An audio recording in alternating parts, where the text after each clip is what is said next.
আমাকে গাড়িগুলো খুব স্পিডেই যাচ্ছে। অফিস আওয়ারের ছুটির পরে এই রাস্তাগুলোতে অনেকটাই জ্যাম হয়ে যায়। এখন ৫টা নাগাদ অতটা জ্যাম থাকে না, ৫:৩০ নাগাদ খুবই জ্যাম হয়ে যায়। এখন সবে ৫টা ১০-১৫ বাজে। তো এখানে আন্ডার কনস্ট্রাকশন অনেকগুলো কমপ্লেক্স তৈরি হচ্ছে নতুন নতুন। এই এরিয়াগুলোতে অনেক নতুন নতুন ফ্ল্যাট এগুলো উঠছে। তো তোমরা এখানে কারা আশেপাশে থাকো বা আসতে চাও, তারা আমার কাছ থেকে যদি আমি জানি তাহলে আমি তাদের ইনফো দেবো। তারা যেখানে যেখানে থাকতে চায়, সামনেই রয়েছে Sikka Karnam Greens, Victory Cross Road, SKA Orion এবং আরও অন্য রয়েছে পারাস্টিয়ারা, প্যারামাউন্ট। তো কারা কোন এরিয়ায় নিতে চাও আমি যদি জানি অবশ্যই তাদের আমি হেল্প করব। তো এই জায়গাটা দিয়ে হাঁটতে রোজ বিকালে ভালোই লাগে।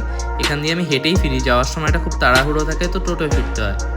তো ফেরার সময়টা আমি হেঁটেই ফিরতে পারি, এতে একটু এক্সারসাইজ হয়ে যায়। অফিসে অতটা টাইম বসে কাজ করা, তো তারপরে একটু হাঁটতে ভালোই লাগে এই জায়গাটা দিয়ে। তো রাস্তার সাইডে এরকমভাবে গাড়িগুলো দাঁড়িয়ে থাকে, অনেকটা প্রবলেম হয়। জানি না এই প্রবলেমটা সলভ হবে কি না, তাতে হয়তো অনেকেরই সুবিধা হবে। এই জায়গাটা আমি রোজ তাকিয়ে দেখি, কিছুক্ষণ দাঁড়িয়ে থাকে এই জায়গাটা। যেমন এই ভায়োলেট কালারের এই যে ফুলগুলো দেখতে পাচ্ছ, এত লম্বা লম্বা গাছগুলো থেকে এরকম ঝুলছে। আমার তো খুব সুন্দর লাগে এই জায়গাটা তলা দিয়ে যেতে। এরকম যদি আমি আমার বাড়ির কাছাকাছি কোনো বাগানে করতে পারতাম। আমি কলকাতায় আমার আসল বাড়ি, বারাসাতের দিকে। তো সেখানে আমাদের বাড়িতে হয়তো আমি চাইবো যে নেক্সট এরকম ধরনের গাছ লাগিয়ে আরও সুন্দরভাবে বাড়িটাকে সাজাতে। তো এই রাস্তাটা বেশ ফাঁকা। আমি মাঝখানে চৌমাথাটা ক্রস করার সময় ভিডিওটা একটু পজ করে দিয়েছিলাম। এখন এই এলাকাটা তুমি দেখতেই পাচ্ছ কত সুন্দর। রাস্তাটা খুবই শুনশান থাকে এখানে। সাধারণত এই যে কনস্ট্রাকশনগুলো চলছে দেখতেই পাচ্ছ উপর থেকে কীভাবে মুভ করছে।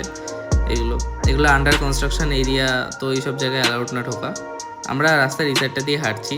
তো এই সাইডে এখানেও মনে হয় নতুন প্লট বিক্রি হবে, এখানে নতুন আরও ফ্ল্যাট উঠবে। দেখতেই পাচ্ছ কি সুন্দরভাবে সাজানো এই ফ্ল্যাটগুলো। তো এখানে প্রাইসিংটা খুবই বেশি। আমি আশেপাশে অফিসের আশেপাশে থাকার জন্য এখানে চুজ করেছি, কিন্তু কি আর করবো, একটু প্রাইস বেশি দিয়ে থাকতে হচ্ছে। তবে অফিস যেতে বেশিক্ষণ লাগে না। এখানে কুকুরগুলোকে নিয়ে রোজ এরকম কুকুরদেরকে যারা হাঁটাতে নিয়ে বেরোয় তারা এখানে দেখা যায় রোজই, অনেকগুলোই দেখা যায়। আজকে একটাই দেখতে পেলাম। তো নেক্সট ভিডিওতে যদি আমি আরও দেখতে পাই, এই টাইমটা খুব ভালো লাগে। কুকুরগুলো হাঁটে এখান দিয়ে, 2-3 কুকুর চেনা জানাও হয়ে গেছে। তো আমি অবশ্যই আমার ভিডিওতে আবার দেখাবো তোমাদের। জায়গাটা যদি আবার দেখতে চাও তোমরা কমেন্ট বক্সে জানিও।